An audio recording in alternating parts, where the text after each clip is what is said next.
Hi guys, welcome back to Nerd Talk. I am really excited to have you here, so sit back, relax, and get ready for our 7th journey together. This is part 7 of our journey through the formation of the universe and the solar system. In this episode, we will dive into Pluto, which has a heart-shaped region engraved on it. Let's recap. In the previous video, we saw Neptune is the farthest planet from the Sun, a cold and mysterious ice giant, known for its deep blue color and extreme weather. It has the fastest winds in the solar system, faint rings, and 16 moons, including Triton, an unusual moon with icy geysers.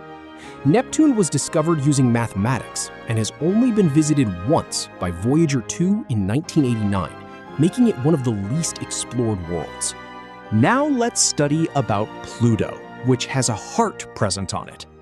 Back in 1930, the search for a mysterious, unseen world, often called Planet X, was one of the biggest scientific quests in astronomy. Astronomers believed that something beyond Neptune was tugging on the orbits of known planets, hinting at the existence of another distant body. At the Lowell Observatory, this hunt was taken seriously, named after Percival Lowell, who started the quest of finding Planet X.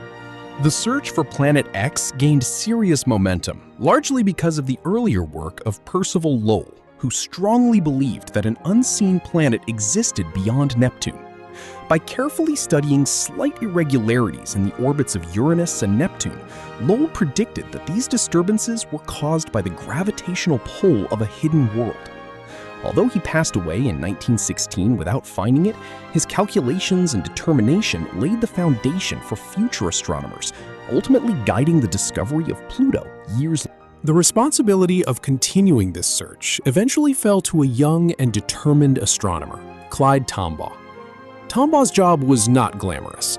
It required long hours of carefully comparing photographic plates of the night sky, looking for tiny points of light that shifted position over time. This method demanded extreme patience and sharp attention to detail, because the object he was searching for would be incredibly faint and slow-moving. After months of meticulous work, in February 1930, Tombaugh finally spotted something unusual, a small, moving object that didn't match any known star or planet. This object, later named Pluto, was located far beyond Neptune, exactly where scientists had been expecting a new planet to be found. At the time, there was little reason to doubt that this was the long-sought Planet X.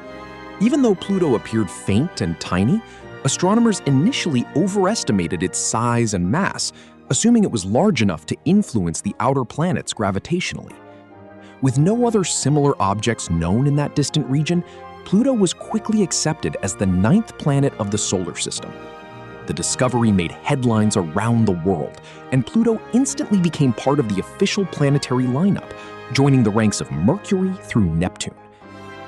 In reality, what Tombaugh had discovered was not the massive planet scientists were expecting, but a much smaller, icy world hiding in the outer reaches of the solar system.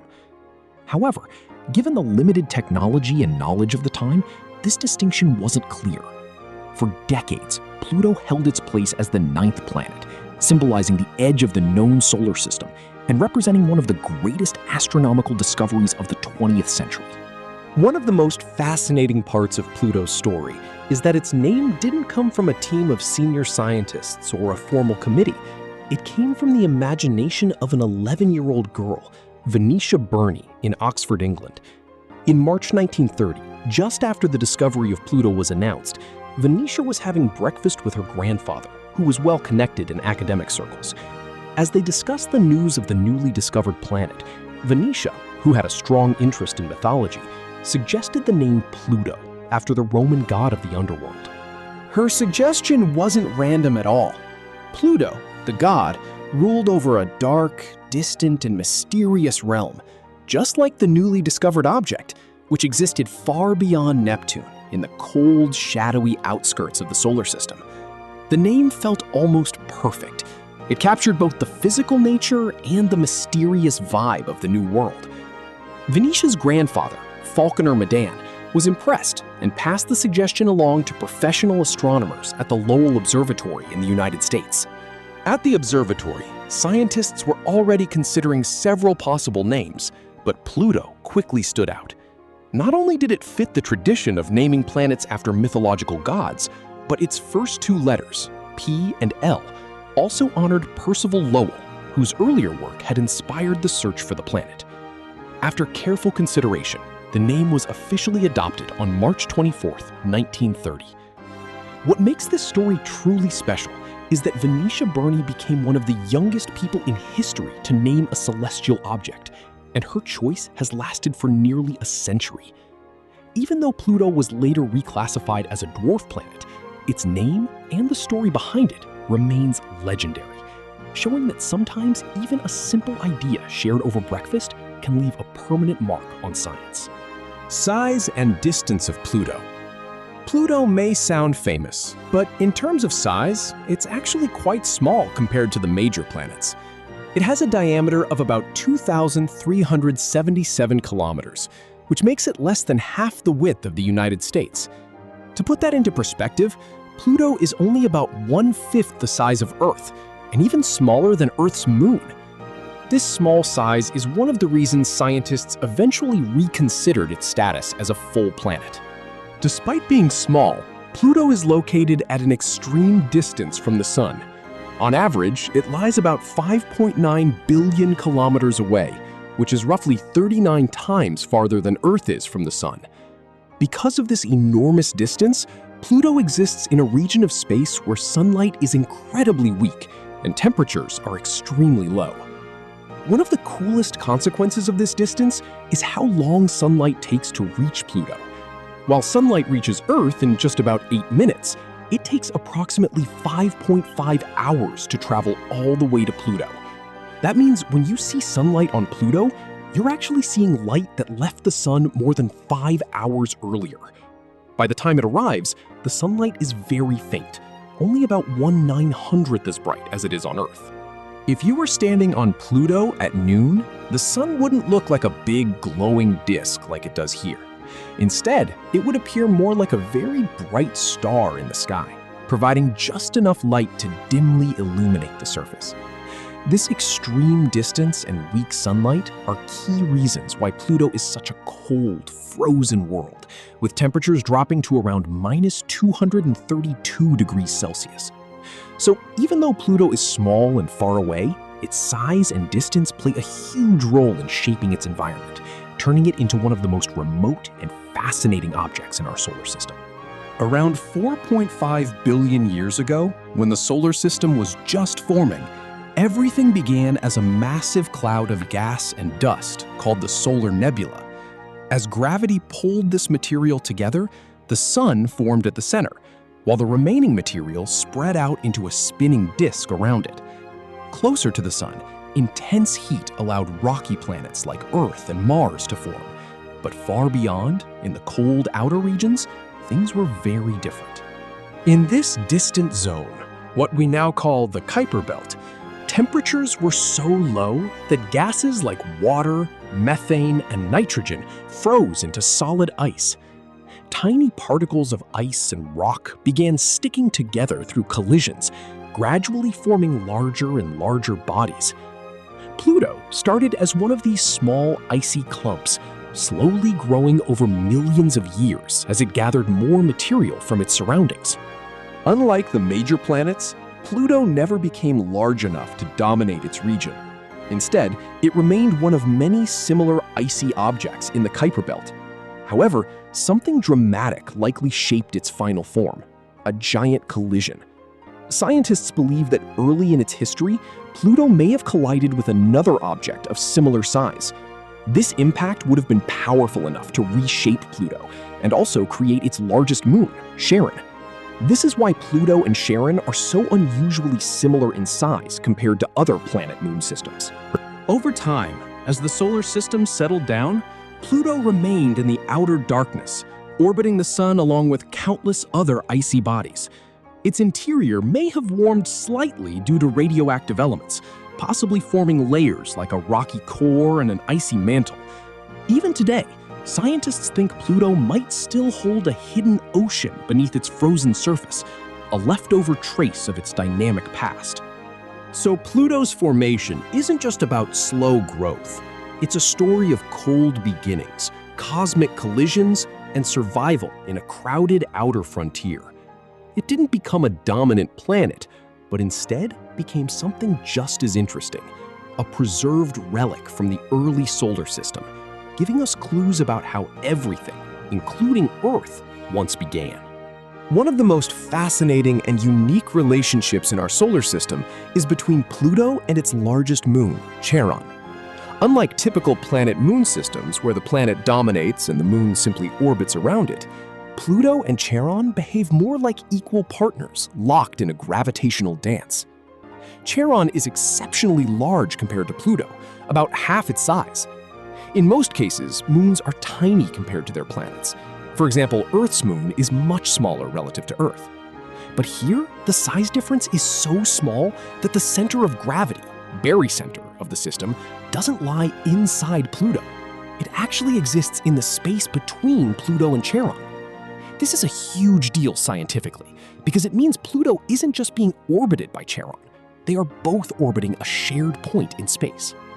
Another incredible feature of this system is mutual tidal locking. This means Pluto always shows the same face to Charon. Charon always shows the same face to Pluto. So if you were standing on Pluto, Charon would never rise or set in the sky.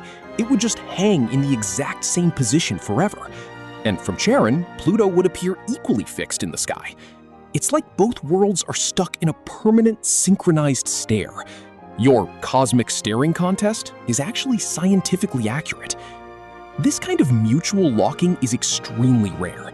Most moons, like ours, are only tidally locked in one direction. They show one face to their planet, but the planet doesn't do the same in return. Pluto and Charon break that pattern completely. Because of all this, many scientists consider Pluto and Charon not just a planet and moon, but a binary system, or double dwarf planet. While this isn't officially recognized by the International Astronomical Union yet, it's a strong idea in planetary science. This system likely formed after a massive collision early in the solar system's history, where Pluto smashed into another large object. The debris from that impact eventually came together to form Charon. That violent beginning explains why the two bodies are so closely matched in size and so tightly connected. In the end, Pluto and Charon aren't just orbiting objects, they're a perfectly balanced pair, frozen in time, dancing together on the edge of the solar system. Pluto's motion through space is anything but ordinary. It's actually one of the most unusual in the entire solar system. Unlike the major planets, which mostly follow neat, nearly circular paths, Pluto travels in a highly elliptical, oval-shaped orbit. This means its distance from the Sun changes dramatically over time. At its closest point, perihelion, Pluto comes much nearer to the Sun, while at its farthest, aphelion, it drifts deep into the cold outer darkness. On top of that, Pluto's orbit is strongly tilted, about 17 degrees compared to the flat plane in which most planets orbit, called the ecliptic plane. Because of this tilt, Pluto doesn't just move around the Sun, it moves above and below the main planetary disk, giving it a kind of 3D off-track path. One of the most surprising facts about Pluto's orbit is that it sometimes crosses inside the orbit of Neptune. This actually happened between 1979 and 1999, when Pluto was closer to the Sun than Neptune. Now, before it sounds like a cosmic traffic accident, don't worry. Their orbits are arranged in such a way, due to orbital resonance, that they never collide.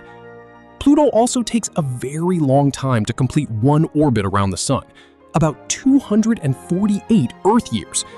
That means since its discovery in 1930, Pluto hasn't even completed a full year yet. Imagine celebrating your first birthday after 2.5 centuries? That's Pluto time. As you begin your approach toward Pluto, the first layer you encounter is its extremely thin and fragile atmosphere, which is nothing like Earth's thick, life-supporting blanket of air. Instead, Pluto's atmosphere is almost ghost-like, composed mainly of nitrogen, with traces of methane and carbon monoxide. What makes it truly fascinating is that this atmosphere is not stable or permanent. When Pluto moves closer to the Sun, the slight increase in temperature causes surface ice to sublimate, changing directly from solid to gas, forming a temporary, hazy atmosphere around the planet.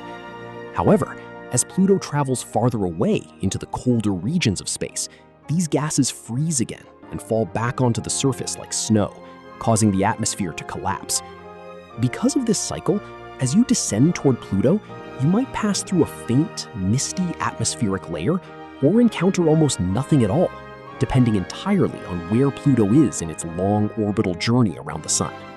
Landing on the surface of Pluto is like stepping onto a completely alien world, where ice, not rock, dominates the landscape. Instead of familiar stone mountains and dusty plains, Pluto's surface is made of exotic ices that behave very differently under its extreme cold conditions. Towering above the surface are large ice mountains, rising about 2 to 3 kilometers high, formed from solid water ice that is as hard and rigid as rock at such low temperatures. Surrounding these are vast frozen plains, composed mainly of nitrogen ice, stretching across large regions and giving Pluto a smooth yet surreal appearance. The terrain is further broken by deep valleys and long troughs that extend for hundreds of kilometers, along with large craters formed by ancient impacts, telling the story of collisions from the early solar system. One of the most remarkable regions on Pluto is Sputnik Planitia, a vast heart-shaped plain made primarily of nitrogen ice. What makes this area truly extraordinary is that it is not static. It shows signs of convection, a process similar to slow-motion boiling. Here, the nitrogen ice gradually rises and sinks over time, continuously reshaping the surface. This means that despite being incredibly cold and distant, Pluto is not a dead world. Its surface is still geologically active. Such activity is rare for a body of Pluto's small size, making it one of the most surprising and scientifically important discoveries about this distant dwarf planet. If you could travel beneath the surface of Pluto, you would discover that it is far more than just a simple frozen sphere. It is actually layered like a miniature planet. At its center lies a dense, rocky core, made primarily of solid rock, which forms the foundation of the dwarf planet. Surrounding this core is a thick mantle of water ice, which under Pluto's extremely low temperatures behaves more like solid rock than the ice we are familiar with on Earth. Above this lies the outermost layer, composed of surface ices, including frozen methane and nitrogen that coat Pluto's exterior and give it its unique appearance.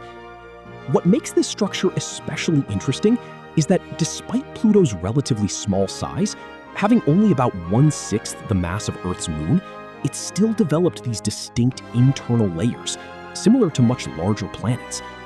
This suggests that even small bodies in the outer solar system can undergo complex formation processes, resulting in organized internal structures, rather than remaining as simple, uniform chunks of ice and rock. Beneath the frozen exterior of Pluto lies one of its most intriguing possibilities, a hidden subsurface ocean. Although Pluto's surface is extremely cold and covered in solid ice, scientists believe that deep below the icy mantle, liquid water may still exist. This surprising idea is supported by the presence of heat generated from radioactive elements within Pluto's interior, which can slowly warm the interior over time. At the same time, the thick layers of ice above act as insulation, trapping this heat and preventing it from escaping into space. Together, these factors could allow water beneath the surface to remain in a liquid state, even in such a distant and cold environment. This means Pluto might not be entirely frozen after all. Instead, it could be a world with a solid icy shell hiding a mysterious ocean beneath, making it far more complex and fascinating than it first appears. The temperature on Pluto is extremely low, averaging around -232 degrees Celsius, making it one of the coldest places in the solar system. At such freezing conditions, everything behaves very differently from what we experience on Earth. Water, which we know as liquid or ice, becomes as hard and solid as rock, forming the mountains and structural features on Pluto's surface. At the same time, gases like nitrogen, which are normally found in Earth's atmosphere, freeze into solid form and act like ice or snow, covering large areas of the planet. This extreme cold completely changes the way materials behave, creating an environment where the roles of substances are essentially reversed compared to Earth. Even though Pluto appears to be a frozen and distant world, it is surprisingly active in subtle but fascinating ways. Its surface is continuously reshaped through slow convection processes, where nitrogen ice gradually rises and sinks over time, altering the landscape. At the same time, Pluto's thin atmosphere is constantly changing, forming when it moves closer to the sun and collapsing as it drifts farther away, creating a cycle unlike anything seen on Earth. Beneath the surface, there is also the possibility of a hidden ocean slowly moving under the icy crust. All of this shows that Pluto is far from being a dead world. Instead, it is active in slow motion, evolving over long timescales in the cold outer reaches of the solar system. Pluto is far more than just a small leftover object drifting in space. It is a complex and fascinating world with multiple layers, a changing climate, and ongoing geological activity. Beneath its icy surface lies a structured interior, possibly even hiding a subsurface ocean, while above, its atmosphere forms and disappears in response to its long journey around the sun. Its surface continues to evolve through slow processes like convection, showing that it is not frozen in time, but still changing. The more scientists study Pluto, the clearer it becomes that it is not a failed planet, but rather a unique and intricate world, a true hidden masterpiece of the outer solar system. Pluto is surrounded by a fascinating system of 5 moons. Charon, the largest, along with Nix, Hydra, Kerberos, and Styx. Among these, Charon stands out in a big way. It is so large compared to Pluto, about half its size, that the two don't behave like a typical planet and moon. Instead, they form what scientists often describe as a binary system, or double dwarf planet, where both bodies orbit a shared center of gravity between them. Even more uniquely, Pluto and Charon are tidally locked to each other, meaning they always show the same face to one another at all times. This creates a rare and synchronized relationship, unlike most other systems in the solar system, making Pluto's moon system one of the most unusual and scientifically interesting known. Pluto does not have any rings surrounding it, making it quite different from planets like Saturn or Jupiter, which are famous for their prominent ring systems. Despite having multiple moons and a complex environment, no evidence of rings has been observed around Pluto by missions such as New Horizons. This absence suggests that either Pluto never formed rings, or any debris that could have created them was either pulled into its moons, scattered away, or never accumulated into a stable ring system. As a result, Pluto remains a relatively simple and clean system in this regard. No rings, just its moons quietly orbiting in the distant outer solar system. The presence of a magnetosphere around Pluto is still uncertain, as no clear evidence of a magnetic field has been detected so far. However, scientists believe that Pluto likely has little to no magnetosphere. This is mainly because of its small size and slow rotation, both of which make it difficult to generate a strong internal magnetic field, like those found on larger planets such as Earth or Jupiter. Without a significant magnetic field, Pluto is unable to create a protective magnetic shield around itself, meaning it is more directly exposed to solar wind and cosmic radiation in the outer solar system. The exploration of Pluto has been limited but incredibly impactful. The only spacecraft to visit Pluto so far is NASA's New Horizons, which made a historic flyby in 2015. Before this mission, Pluto appeared as just a blurry, distant object, even through powerful telescopes. However, New Horizons changed everything by capturing the first close-up images of its surface, revealing a surprisingly complex world with glaciers, large ice mountains, and the famous heart-shaped region known as Sputnik Planitia. These discoveries completely transformed our understanding of Pluto, showing that it is not a simple frozen rock, but a dynamic and geologically active world. In many ways, this mission brought Pluto back into the spotlight, making it one of the most fascinating objects in the solar system once again. The potential for life on Pluto is considered very low due to its extremely cold surface temperatures, which average around -232 degrees Celsius, making it an inhospitable environment for life as we know it.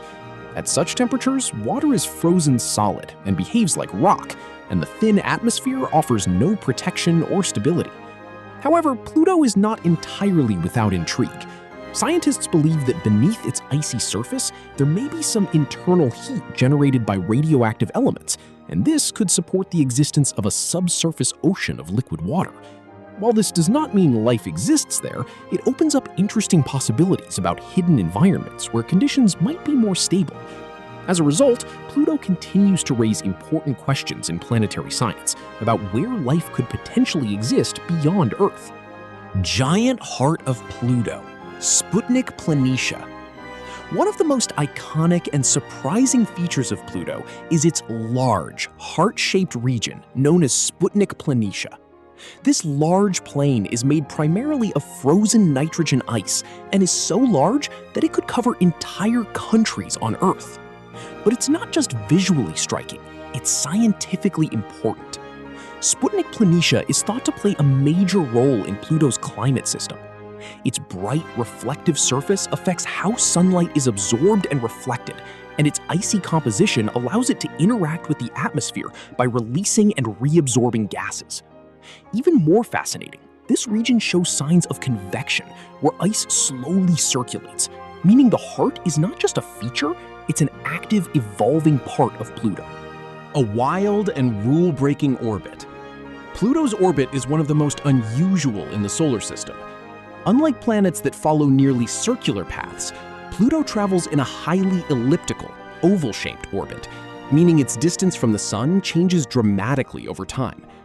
On top of that, its orbit is tilted compared to the flat plane in which most planets move, giving it a more three-dimensional path through space. One of the most surprising facts is that between 1979 and 1999, Pluto was actually closer to the Sun than Neptune. Despite this, their orbits are arranged in a stable way, so they never collide. Overall, Pluto doesn't follow the usual planetary rules. It behaves more like a wanderer in the outer solar system. Ice that behaves like rock. At Pluto's extreme temperatures, around -232 degrees Celsius, materials behave very differently from what we're used to on Earth.